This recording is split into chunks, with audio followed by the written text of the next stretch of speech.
¿Qué tal? ¿Cómo están? Buenas noches, bienvenidos a Ensarte. Estamos a través de Reporte en esta noche de, obviamente, ya un programa característico que nos junta, obviamente, a Lincoln Onofre, politólogo a través de Ciudad de Nos, y a Akira Laime, economista a través de Desenredo Político, ¿no? Akira, ¿cómo estás? Buenas noches. Buenas noches, Franceli. Un gusto estar nuevamente por Ensartes. Gracias a todos los que siempre nos ven cada sábado a las 6. Lincoln, ¿cómo estás? Buenas noches.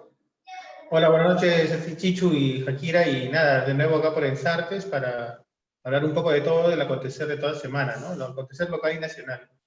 Así es, efectivamente. No, bueno, desde hoy, sábado, ya vamos a estar netamente a través de la página de Ensartes y efectivamente vamos a poder también compartirlo en las páginas personales, tanto de Lincoln Onofre, politólogo, de Akira Caterina Laime Bonifacio, por supuesto también de Franceli Barbosa, para que puedan también seguirnos, compartir nuestras opiniones, nuestras informaciones. Y no solamente estamos en el Facebook, ¿verdad? Tanto Akira Laime como Lincoln Onofre también nos encontramos en el Instagram, así que tranquilamente nos pueden ubicar ahí en el Instagram.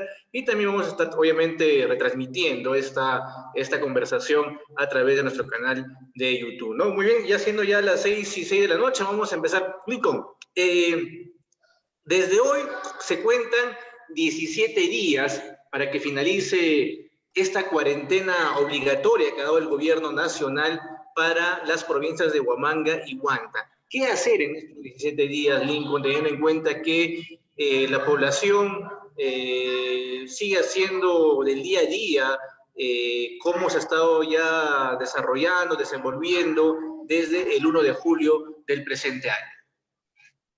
Claro, en realidad esta cuarentena tampoco es que tenga una gran ventana de oportunidad. En suma, son en promedio 2 horas diarias respecto del promedio nacional para poder guarecernos o guardarnos en casa, ¿no? Es decir, desde las 8 de la noche hasta las 4 de la mañana.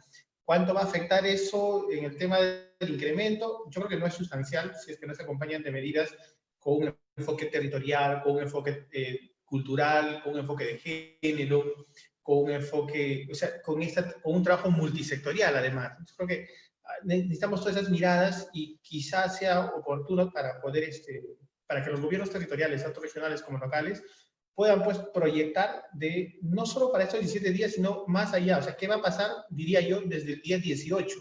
O sea, ¿qué es lo que vamos a lograr en estos 17 días para que a partir del día 18 la situación mejore o cambie, ¿no?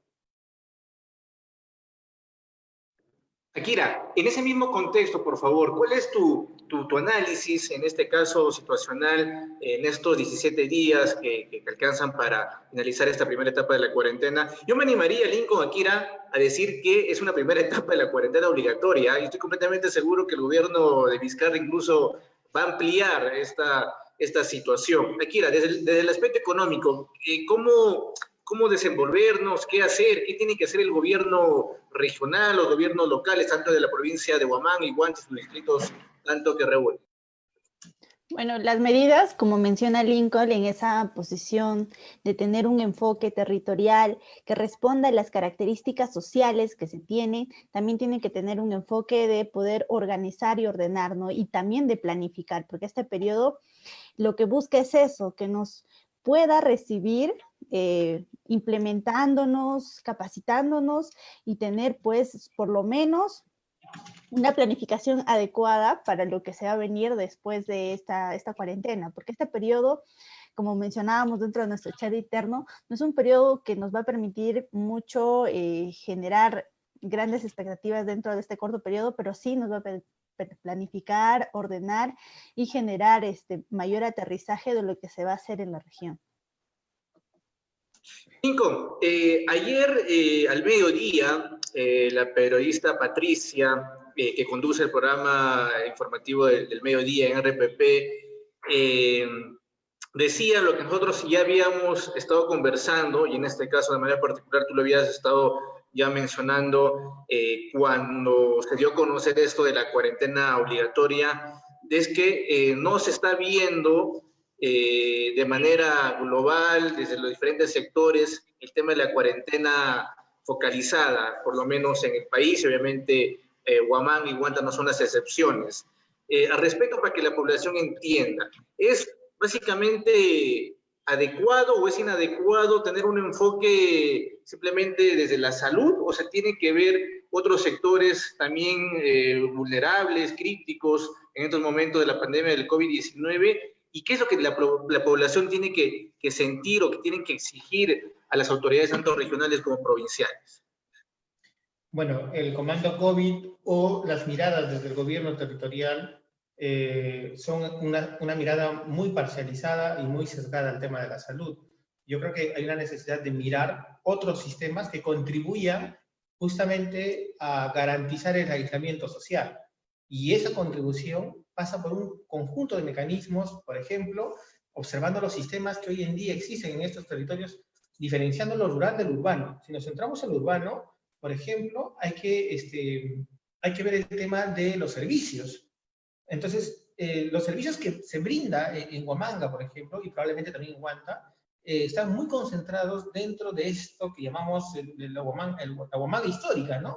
El centro histórico de Huamanga. Entonces, hay una necesidad de evitar esas largas colas que estamos viendo alrededor del banco o de los bancos. Hay una necesidad de evitar esa aglomeración en los mercados. Además, son mercados que están muy próximos, el mercado central, el mercado Neri García, esos mercados temporales o mercados precarios que están a lo largo de la Avenida del Deporte o la Avenida de la Universidad, no sé cuál de los dos estarán ahora. O sea, hay una necesidad de desconcentrar estos espacios para garantizar de alguna manera esa famosa distancia social que se está queriendo. Por otro lado, también hay una necesidad de ver otros sistemas, por ejemplo, como el sistema vial.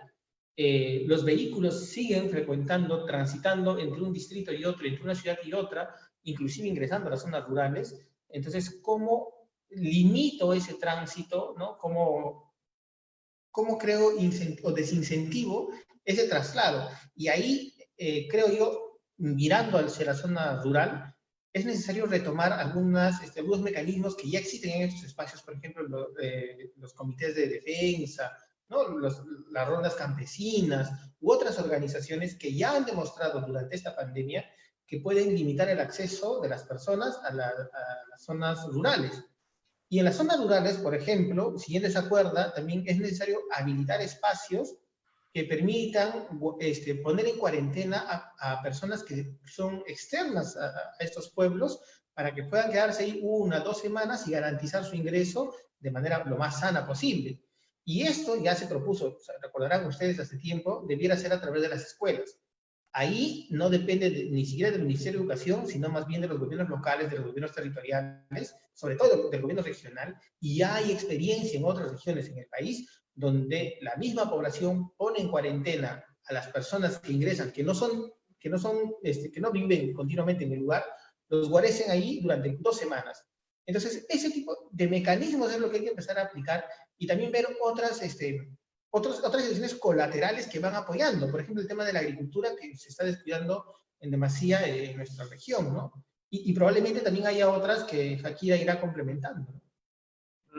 Ahora, Shakira, en las últimas horas, la población ayacuchana dudaba, estaba un poco dudosa en el sentido de que si los restaurantes, los comercios, el transporte público, el transporte interprovincial iba a seguir funcionando, sí o no. Es más, ayer en horas de la noche nos alcanzaban los vecinos del distrito de San Juan Bautista, también de Carmen Alto, también del distrito metropolitano de Ayacucho, y obviamente había una queja hacia ellos. Decían, ¿cómo es posible que sigan abriendo las pollerías, sigan abriendo los restaurantes? Y eran aproximadamente ya 8:30, cuarto por las 9 de la noche, y nos indicaban de que fue como un día normal ayer que inició ese tema de la cuarentena focalizada. ¿Esta es una oportunidad también para los negocios, Akira, o es, digamos, un retroceso el sentido de ingresar a una situación de cuarentena focalizada? Porque mucha población pues piensa de que los negocios están paralizados, cuando en realidad esto no es así. Bueno, en realidad para los negocios también es difícil el poder adecuarse. Son una serie de requisitos que se tienen para poder implementar de forma adecuada y de manera rigurosa de acuerdo a lo que se da en estos lineamientos que promueve el gobierno central, de los cuales pues creo que la mayoría de negocios se les hace dificultoso, porque entre las medidas te piden que, por ejemplo, la mascarilla del personal pueda ser cambiado cada 5 horas, que la institución, que la empresa les pueda brindar la protección, los mandiles, que también los cubredores faciales, entre otros mecanismos, ¿no? Pero la mayoría de ellos no se hace responsable y deja esa responsabilidad al que está empleado, el que va a hacer el delivery. Entonces, generando también ahí una correspondencia de ambos, pero que también es necesario visualizar, ¿no? Y ante esto también, lo que siempre he mencionado desde hace buen tiempo, varios programas atrás, tener el registro de estas empresas, pequeñas empresas, para poder hacer el seguimiento oportuno y también, pues, si en el caso del que nosotros estamos viendo, el ciudadano es un buen veedor, es un buen, responde de manera rápida y eficiente ante las malas actitudes que se están cometiendo. Entonces, ¿cómo capacitar a ese veedor ciudadano para hacerlo un colaborador entre las medidas que se van a implementar dentro del gobierno regional? Entonces, se puede articular con diferentes mecanismos sociales. Entonces, dentro de la zona metropolitana de nuestras urbes, podemos contar con esta veeduría ciudadana, pero también desde la forma rural se puede contar con aquellos pobladores que puedan hacer las rondas vecinales y puedan, pues, hacer cumplir el distanciamiento social, medidas de protección, poder hacer la atención de las personas, hacer el seguimiento de la ruta de contagio. Entonces, cuando hay esa articulación ciudadano-institución, es más fácil poder implementar las medidas de salubridad, ¿no? Ahora, Lincoln, bueno, mañana 16 se cumple aproximadamente 5 meses, ¿sí? 5 meses desde que el presidente Vizcarra decretó el estado de emergencia nacional por el tema de la pandemia del nuevo coronavirus. Sin embargo, en Ayacucho seguimos viendo cómo en las principales calles del centro histórico, por ejemplo, el Banco de la Nación, el Banco Interbank, el Banco de Crédito, el Scotiabank y algunas cooperativas, la aglomeración. Pareciera como que las empresas privadas, en este caso, no hubieran entendido algo que se pedía hace muchísimo tiempo, el hecho de descentralizar oficinas en diferentes distritos, ¿no? Tenemos en cuenta que el Banco de la Nación tiene una en Carmen Alto, pero una pequeñita, mejor es que no lo abra, tiene otro en Nazareno, que permite la atención de 1 o 2 ventanillas, mejor que tampoco lo abra, en San Juan Bautista lo mismo, y la gente sigue yendo al centro de la ciudad, el Girón 28 de julio, ¿no? El Banco de la Nación. El Banco de Crédito solo tiene una sucursal en la Magdalena, pero me dicen que no está funcionando. El Interbank pues no tiene, el Scotiabank tampoco. En fin, la situación es así. ¿Tú crees que la empresa privada tampoco no se ha mojado en este caso de poder ampliar su estado de descentralización como empresas privadas en el distrito de Ayacucho, obviamente en los distritos metropolitanos? Sí, hace un tiempo estábamos compartiendo el mapa de los servicios bancarios en Ayacucho y este mapa, por ejemplo, demostraba que todos esos servicios están del centro de la ciudad dispuestas hacia el norte, ¿no? Contando no solamente con los bancos, sino con las agencias bancarias o esos lugares donde uno puede hacer transferencias de montos pequeños, ¿no? Aquí lo que está fallando, creo yo, tiene que ver con dos lados. Desde el lado del banco, que no está ofreciendo una diversidad de plataformas y espacios donde nos permitan hacer ese tipo de transacciones, pero también hay un problema de educación financiera desde el otro lado, ¿no? Desde el lado del usuario. Es decir, voy a encontrar plataformas que no son suficientes, pero ahí están, ¿no? De distintas entidades bancarias para hacer pequeñas transferencias grandes o qué sé yo. Sin embargo, no conocemos, no sabemos cómo operarlas, desconfiamos, que es el otro gran problema, el tema de la desconfianza en temas financieros. Entonces lo que hacemos es creer más en el papel en físico, en el papel dinero, ¿no? Si no lo tengo en mis manos, pues como que no lo siento, no lo veo. Y hoy en día muchas de las cosas como pagar servicios de agua, de luz, de telefonía, ya debieran estar, ¿no? Dentro de las operaciones bancarias que tú realizas desde un móvil. Sin embargo, hay que pagar el agua, hay que pagar la luz, hay que ir a hacer cola a Girón Mancocapa, hay que ir a pagar el fluido eléctrico, la energía eléctrica a Electro, ¿no? Entonces, si tú te das cuenta, eso está generando problemas porque estás promoviendo, ¿no?, a que la gente se aglomere, cuando estamos hablando, por otro lado, que la solución es el tema de la distancia social. Entonces, hay una contradicción entre lo que se hace y lo que se pide, o lo que se reclama, o lo que se dice. De ese tipo de situaciones hay que ir cambiándolas.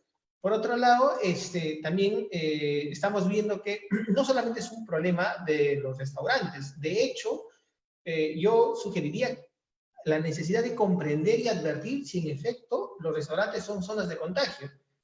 Yo no sé si eso es así. De hecho, me atrevería a dudar de la situación, porque ¿qué factor está promoviendo el restaurante hacia afuera de contagio? Podría ser lo que Shakira bien mencionaba, ¿no? O sea, las personas al interior no están cambiándose los implementos en los tiempos que corresponden, no sabemos si van de manera higiénica o no a producir los alimentos. Entonces, ahí hay una tarea desde el restaurante de reflejar que en efecto esas personas están siguiendo ciertos protocolos, están siendo monitoreados continuamente, lo que garantizaría el servicio. Pero también está del otro lado, ya cuando veo desde el lado del consumidor, no me parece una zona de contagio porque lo puedes pedir a casa, o las colas del delivery son tan pequeñas en los restaurantes respecto, por ejemplo, en los bancos. Entonces, es por eso que empiezo a dudar de que el restaurante sea un espacio de contagio, ¿no? Tanto así que ya los domingos se están permitiendo los deliveries de comida, o sea, más allá de la cuarentena. Entonces, también ya te está manifestando algo eso, ¿no? Y por otro lado, también creo que el problema está en este enfoque del Estado, que es un enfoque represivo sancionador. Entonces, pero es una amenaza que además no se cumple. Por tanto, contrariamente a lo que se pretende, solo logra que la población se relaje porque sabe que el castigo es lejano. Tanto así que ayer nomás hemos visto por diversas redes sociales, medios de comunicación, que a las 10 de la noche están los patrulleros, ahí van a querer multar a las personas, amenazando. No pasa ni media hora y hay personas que siguen en la calle, que todavía no vuelven a sus domicilios, 10 de la noche, 11 de la noche. Entonces, ya te va demostrando por qué estas personas salen. Porque saben que la probabilidad de que le caiga a la policía o le caiga a la autoridad es remota. Y aún cuando le cae, la probabilidad de que sea sancionado vuelve a ser más remota. Y no termina ahí. Aún cuando le sancione, todo el proceso sancionador demora tanto, se relaja tanto, que mejor sigo en la calle, ¿no? Entonces, ese es el efecto que debiera advertir hacia adelante las autoridades locales, ¿no? Para complementar a Isito, Sí, por favor. En lo que he visto bastante del tema de por ejemplo, los agentes, que debería ser una de las formas que te ayude a disminuir la congestión de las colas en los bancos, no están teniendo mayor liquidez por parte del fondo financiero que tiene cada una de estas pequeñas entidades, y las cuales me parecía muy extraño de que en toda la zona metropolitana no hubiera colas en los agentes, pero sí unas inmensas colas para el banco. Y muchos sabemos que muchas de estas actividades como los depósitos o los giros o incluso pagos a diversas instituciones se pueden hacer a través de los agentes. E incluso tiene una comisión si tú te acercas a los bancos.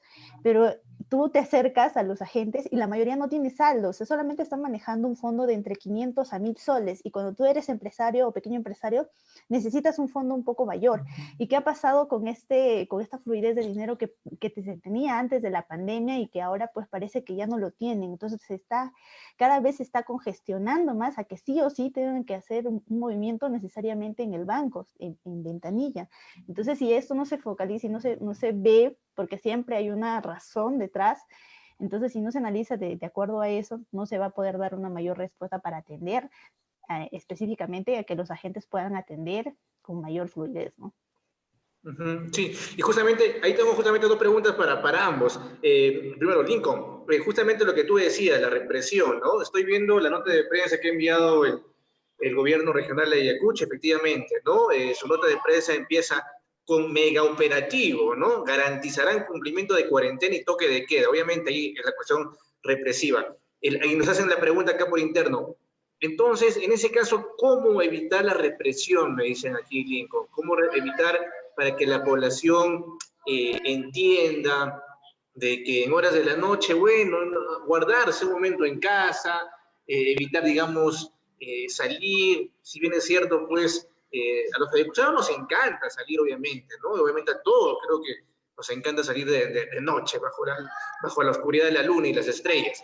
Pero ¿cómo en este caso hacerles entender de que por lo menos se guarden en casa por este periodo, por este tiempo? ¿Es una cuestión económica, Lincoln, tú crees? ¿Es una cuestión más ya social, de educación, entender las normativas, las leyes de los ciudadanos? Sí, mira, acá no hay una respuesta absoluta. De hecho, hay personas irresponsables que están que salen a las calles sin mayor motivo, sin mascarilla, a jugar un partido, pero también esa irresponsabilidad nos está llevando, nos está demostrando algo. Hay un tema de estrés que te motiva a tener que salir, que nos motiva a los hijos a tener que sacarlos un rato, porque de verdad en la casa, no, la disposición de la casa no está hecha de tal manera que te permita aguantar una cuarentena. Ya ni siquiera está hablando del interés económico, solo de la infraestructura de la vivienda. Entonces, tienes una vivienda de 2, 3 cuartos para 4, 5, 6 personas. 5 o 6 personas que al mismo tiempo tienen que trabajar 2 o 3 de ellas, y como es un trabajo remoto, tienen que hablar, y el hijo ya no puede estudiar, o tiene una sola computadora donde 3 personas tienen que usar al mismo tiempo. O sea, se arma un cambalache. Entonces, lo que hay que hacer ahí es mirar, tener esa mirada para hacia adelante, ver qué es lo que yo promuevo en el espacio público para que esas personas puedan salir garantizando ese distanciamiento social y la inocuidad del espacio. Entonces, por un lado está ese tema. Pero por otro lado, respondiendo a la pregunta de la persona que ha escrito, más que evitar la represión, es garantizar que esa represión sea efectiva, ¿no?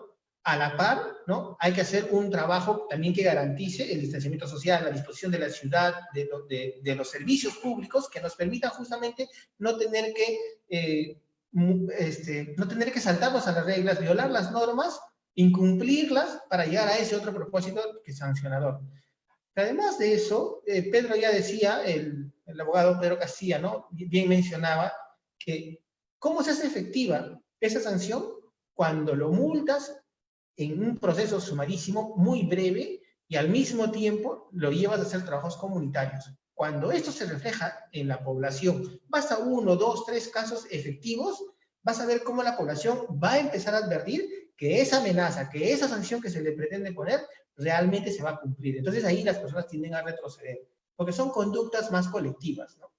O sea, digamos que ahí recién les va a doler realmente, ¿no? Cuando hay, digamos, el cumplimiento de una sanción, digamos, la cuestión que tú mencionas. Ahora, Akira, otro tema también, y yo recuerdo haber sido muy crítico esto de la Dirección Regional de Educación, es que cómo es posible que en pleno siglo XXI, ya 2020, los profesores, los docentes nombrados, que pertenecen al Estado, que perciben del Estado, no tienen una cuenta corriente. Y eso era curioso, incluso lo de la DREA se incomodaba cuando les dábamos la información justamente a través de las páginas de Ensartes, y nos decían, pero es que los docentes no tienen cuenta, pero no es un trabajo también, Akira, del propio Estado, de la propia Dirección Regional de Educación, a través del Banco de la Nación, que es el banco de todos los peruanos, aperturar es una cuenta corriente, una cuenta de ahorro, porque yo imagino que es una cuestión fácil en este tiempo netamente computarizado, digitalizado, ¿no? ¿Me equivoco aquí? A ver, claro, es un proceso sencillo que lo podemos ver durante, bueno, por lo menos con los otros bancos, el Banco Interbank, el BCP, el Continental. O sea, tú te acercas con tu DNI, si eres mayor de edad, pides una cuenta corriente y ya tienes tu tarjeta, donde puedes recibir diferentes montos, ¿no? Pero lo que pasa en el Banco de la Nación es un requisito el que tú tienes que estar laborando en una institución pública para poder adquirir. Ahora, frente a la pandemia se ha evidenciado de que esto ha impedido de que el sistema financiero sea más, tenga mayor alcance a la mayoría de personas. En otros, por ejemplo, un ejemplo que a mí me gustaba mucho de mis docentes era que mencionaba, para nosotros tener el DNI debería ser tan importante como tener una tarjeta de crédito para poder realizar diferentes movimientos, ¿no? Esos dos documentos deberían ser los primordiales cuando tú tienes tu mayoría de edad, para así estar dentro del sistema financiero registrado y también para tener tu identificación. Pero lo que no ocurre con nosotros, ¿no? Entonces es una de las desventajas que se posee para poder digitalizar y poder tener esta fluidez que desde ese momento estoy hablando para poder generar este dinamismo económico y que pues se pueda agilizar muchos medios. Y además también una responsabilidad por parte de las entidades financieras para que aquellas plataformas que son más cercanas hacia los microempresarios puedan de verdad ser más accesibles o se pueda llegar con mayor facilidad. Por ejemplo, estas plataformas del Yape o del Tuki, que se pueden implementar bien para no estar generando, porque uno de los medios más conocidos de contagio es pues el uso del billete y de la moneda. Entonces, disminuir, generar una liquidez, pero en el sistema financiero con tu tarjeta, con tu celular, disminuiría las posibilidades de contagio. Entonces, por ahí también se podría incidir y se podría, pues, generar también una respuesta que no sea solamente inmediata, pero sino también a futuro, ¿no? Ok. Ahí quisiera hacer un pequeño agregado. Sí, por favor. Sí. Mira, lo que dice Shakira es bien importante y de hecho ya las entidades bancarias, muchas entidades financieras, hoy en día promueven ofertas vinculadas al ahorro para los menores de edad. O sea, en Ayacucho, las cooperativas que son de Huamanga te ofrecen espacios de ahorro para los pequeños, claro, bajo la tutela de los padres. Los bancos, estoy casi seguro que sí, por lo menos uno o dos, recuerdo de estas experiencias que ya existen. Sin embargo, lo que aquí falta no solamente es la promoción por parte de la entidad financiera, sino una promoción grande por parte del Estado, para que las personas entiendan que tener una cuenta bancaria te va a ahorrar un montón de estas colas, un montón de estos problemas, y diseñar y mejorar ese sistema financiero que nos permite hacer las transferencias sin un costo tan grande como hoy en día vemos, ¿no? Sacas el dinero fuera del departamento donde estás, no sabes por qué, pero te cobran 7, 8 soles de comisión, haces una transferencia de un banco a otro, cosa que está a un clic nada más, y esa operación te cuesta 5 soles. Y esos son los desincentivos para el ciudadano por los cuales prefieren acudir a hacer la cola al banco antes que hacer ese tipo de operación bancaria. Sin embargo, hoy en día, ante esta situación, gastar 5 soles o arriesgarte a contagiarte en una cola, pues yo creo que hay que ya empezar a ser más cautos al momento de decidir, ¿no? Ok. Lincoln, Akira, vamos a compartir. Sí, Akira. Ya no, más bien el incentivo hace un buen tiempo iba para el lado de ir a atenderte en ventanilla, porque si tú vas a ventanilla te cobran una tasa hasta de 5 soles para que en lugar de tú estar haciendo la cola pudiendo ser un agente, lo hagas en el agente no te cobra nada. Entonces era una de las formas, pero hay una gran resistencia para poder ir a los agentes. Entonces esa resistencia es la que se venía postergando para poder atenderla y es por eso que hemos llegado como estamos, ¿no? No tenemos un sistema tan confiable por parte de sus mecanismos descentralizados. Sí, y también agregarle ahí el tema de los agentes que, como bien dijo Akira al inicio, muchas veces no tienen fondos, ¿no? A mí me ha tocado muchas veces incluso cuando tenía cuenta en el BCP, iba a los agentes, no, ni para 50 soles tenían fondo, entonces mejor que lo cierren, ¿no? Entonces, si ni para 50 había fondo, no me servía de nada.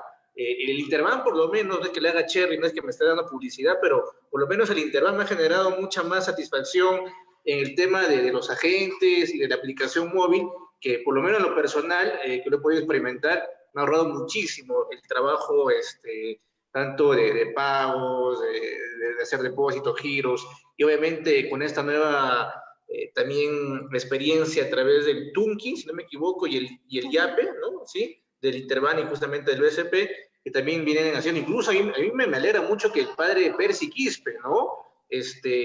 Sus misas, obviamente cuando hay una misa a nombre de una persona, una familia, etcétera, los cobros los hace a través del IAP, ¿no? Y son acciones que se han implementado. Y con Akira, permítame por favor compartirles el siguiente video que ha sido de la reunión de la Comisión Multisectorial donde se aglutina a todas las autoridades. Vamos a escuchar un extracto de estos videos y vamos a analizar qué es lo que se han puesto de acuerdo las autoridades regionales aquí en Ayacucho. Les agradecería mucho que por favor por WhatsApp me indiquen si es que sale el audio o si es que no sale el audio, por favor. Ahí vamos. Me voy a permitir dar lectura del Decreto Supremo 139-2020, que es materia de esta reunión. Dispóngase el aislamiento social obligatorio cuarentena.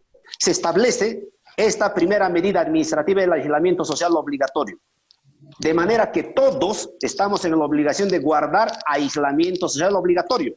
Y se permite la salida únicamente, como dice este artículo de manera textual, para la prestación y acceso de servicios a bienes esenciales, así como para la prestación de servicios de las actividades económicas autorizadas. Únicamente se puede salir del domicilio con estas dos finalidades.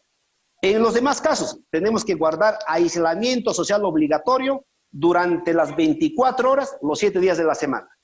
En el siguiente artículo, señor gobernador, dignas autoridades, que es el artículo 2, se establece la segunda medida administrativa. Dice, durante la vigencia del estado de emergencia nacional se dispone, ya no aislamiento, sino inmovilización social obligatoria, lo que conocemos como toque de queda, de lunes a sábado.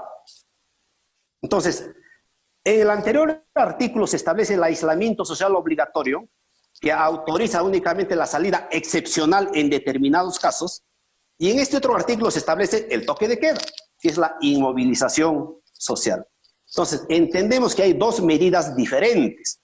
Eso hay que tenerlo muy en cuenta porque eso significa volver a una cuarentena, a un encierro en nuestros domicilios. No puedo salir para ir a hacer la tarea con mi compañero.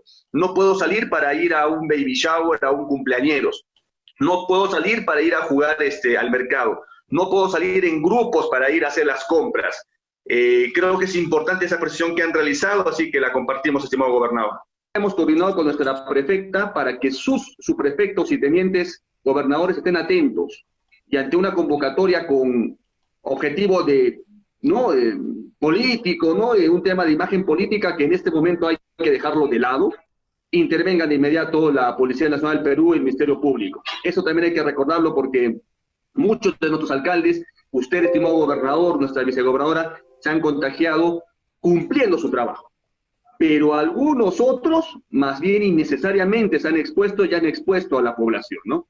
Consideramos que con un operativo previo a estas entidades financieras, identificando si están cumpliendo con estas obligaciones, podemos luego, estimado gobernador, sentarlas y decirles que deben corregirlo, buscar una forma de que ellos permitan que dejen de aglomerarse las personas y de esa manera tener una solución al fin para evitar que la población esté tan conglomerada en estos bancos privados. Se va aclarando, hemos tomado nota y hemos diferenciado también de que una cosa es el tema de toque de queda, que para Huamanga y Huanta, todos los días de las 20 horas a 4 de la mañana, y los domingos todo el día y hasta el día lunes del día siguiente. Con respecto a la cuarentena, hemos entendido de que nuevamente se retorna a lo que era la primera aplicación del gobierno nacional para que también solamente funcionen los servicios autorizados en este decreto supremo, del cual hemos entendido de que también solamente las personas van a salir para actividades esenciales. Vamos a hacer el acta correspondiente de este acuerdo y vamos a poder enviarlos para su modificación correspondiente. Y también uno de los acuerdos que estamos tomando nota es que, tal como dijo nuestro general del Ejército, general Carlos Ríos, el tema de lo que es el gran operativo que va a aplicar, saludamos eso, general, a fin de que este toque de queda realmente sea respetado para que se pueda evitar la situación de contagio. Igualmente nuestra Policía Nacional, al coronel Mundaca, para el cumplimiento correspondiente, tal como estipula los horarios establecidos, y creemos de que va a ser fundamental para que la gente deje de festejar las fiestas patronales, las fiestas sociales, los cumpleaños, zafacasas, entre otras, que lamentablemente esto está generando la mayor cantidad de contagios en nuestra región. Lincoln, ahí teníamos justamente, ¿no? Las declaraciones tanto del gobernador regional, el presidente de la Junta de Fiscales, el señor Anaya, y también del jefe de la Oficina Defensorial de Ayacucho, David Gustavo Pacheco Villar. ¿Cuáles son tus apreciaciones, Lincoln, por favor? Sí, bueno, ahí respecto a los trabajadores, por un lado, lo que está diciendo es interesante, ¿no? Esta diferencia de lo que se ha advertido para el día, vale decir que se sale solamente bajo ciertas actividades, ¿no? Para determinadas situaciones puede salir a la calle. Sin embargo, con la experiencia anterior y lo que hoy en día estamos viendo, volvemos a decir, no se ha gestionado el contexto para garantizar que eso que dice el decreto supremo suceda. Hoy en día, ¿cómo garantizamos que las personas van a salir solamente en esas dos condiciones? no las podemos garantizar como Estado, como gobiernos locales, como gobiernos regionales.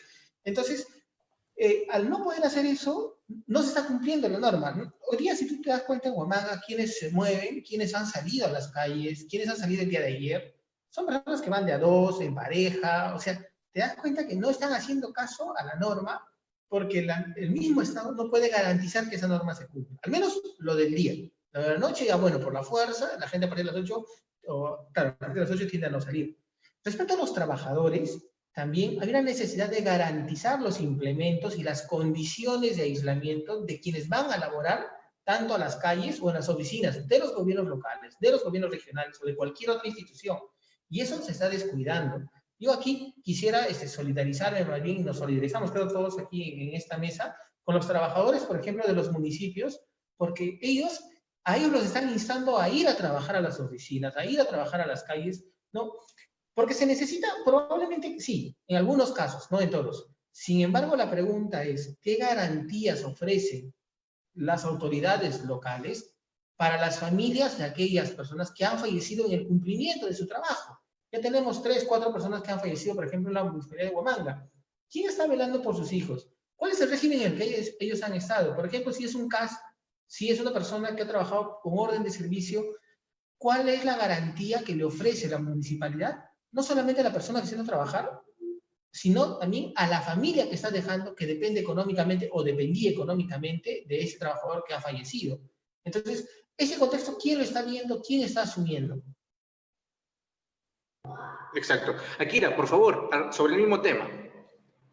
Bueno, también tiene mucho sentido lo que dice Lincoln sobre la atención de las familias, y además algo importante es que se está dejando de tomar en consideración la ruta de contagio. Muchas de las familias que han padecido o que han tenido un familiar que ha estado enfermo tiene otro caso recurrente en la misma casa, en el mismo hogar, y por ende sigue recurriendo necesitando los mismos servicios. Y también es preocupante de que ya no se tenga esa misma priorización que a un inicio se tuvo de reconocer más o menos cuáles eran las zonas prioritarias en donde había mayor cantidad de contagios para realizar la prevención, de hacer un mayor control, ¿no? Por ejemplo, yo te lo digo por experiencia propia, las zonas cercanas del mercado Neri García, la mayoría se encuentra contagiada, pero todos siguen haciendo sus actividades económicas con la mayor normalidad, porque son cabezas de familia y son los que llevan el dinero del día a día a sus familiares, y no pueden dejar de hacer sus actividades porque se encuentren enfermos, o aún encontrándose enfermos tienen que hacerlo, porque ¿de dónde van a sacar el dinero para poder pues subvencionar su atención? Y es por ende que yo considero importante ese punto que mencionó Lincoln, de poder hacer un seguimiento, una responsabilidad, una asistencia a aquellos que pues están padeciendo de la enfermedad, y como aquellos también que viven dentro de una zona riesgosa, y que se pueda dar estos puntos focalizados, y también el ordenamiento mismo de estos puntos donde la congestión se ve que es uno de los puntos más importantes para el contagio, ¿no? Y no solamente tener esa mano dura, sino también tener la responsabilidad de gestionar sus espacios públicos. Ok. Lincoln, Akira, para finalizar, por favor, en estos 17 días, desde el gobierno regional, la municipalidad de Huamanga, de Huanta, ¿se debería seguir utilizando este hashtag que dice yo me quedo en casa, quédate en casa? ¿O estos son hashtags que tal vez al inicio de la pandemia sirvieron, pero que ahora la situación es distinta? ¿Qué opinan al respecto, por favor, ya para finalizar? Vamos con Nico. Sí, yo creo que ese hashtag debe estar acompañado de medidas efectivas que muestren al ciudadano de que realmente tiene las condiciones para quedarse en casa. Una de las medidas interesantes que algunos gobiernos locales, entre ellas creo que es la municipalidad de Huamanga, que está tomando, es la de enviar un kit, ¿no? Un paquete mínimo de medicinas, algo así como de primeros auxilios para estos casos iniciales de ser detectados, ¿no? O sea, ese tipo de iniciativas son positivas, que te permiten poder aliviar el asunto. Entonces, pero no lo dejen ahí, porque se convierte en una tarea. Esa tarea debe estar apuntada a una actividad, y esa actividad a una acción estratégica, y esa acción estratégica junto a otras más a un objetivo. O sea, esa es la mirada que hay que darle. No se queden solamente en la entrega de esos kits. Miremos más allá. No miremos el árbol, sino miremos el bosque. Akira, por favor. En la misma línea, creo que también debe estar acompañado del personal médico también, ¿no? De que se va a hacer cargo de las familias que padecen de esa enfermedad y también el seguimiento correspondiente y no dejarlos cada cierto tiempo a poder hacerles la atención, ¿no? Los hashtags creo que deberían aterrizar de una manera más regional porque, como bien menciona Lincoln, quédate en casa, pero ¿con qué te quedas en casa si no tienes los medios ni los recursos para poder hacerlo? Muy, muy elevado el hashtag. Ok, muy bien. Lincoln, Akira, hemos llegado a la parte final, pero yo de todas maneras los comprometo que el próximo sábado también toquemos y hablemos sobre los adultos mayores, ¿no? Tengo entendido que hay muchos adultos mayores en Ayacucho que la están pasando realmente fatal, desastroso. En Ayacucho, sobre todo, tenemos muchos adultos mayores en que toda su vida, incluso en la época de la violencia política, nunca faltaron a una misa dominical, porque esa es la costumbre, esa es su identidad con la religiosidad cristiana, ¿no? En cambio ahora muchos piensan de que sus hijos no la quieren llevar, de que los cuidadores no los quieren llevar a la misa por ciertos factores. Y también es un problema que personalmente pienso de que el Estado no está aterrizando en los adultos mayores y no va enfocándose en los adolescentes, niños, jóvenes y adultos y dejando de lado a los adultos mayores. Lincoln, Akira, muchísimas gracias, nos han dado el tiempo. Nos encontramos si es que hay coyuntura durante la semana, ¿no? Efectivamente, ya depende de la nota del día, pero obviamente ya a través de todos los sábados a partir de las 6 de la noche a través de la página de Ensardi y por supuesto a través también de las páginas de redes sociales, tanto de Lincoln Onofre, Ciudad de Nof y Akira Laime a través de Desenredo Político. Buenas noches. Buenas noches. Buenas noches.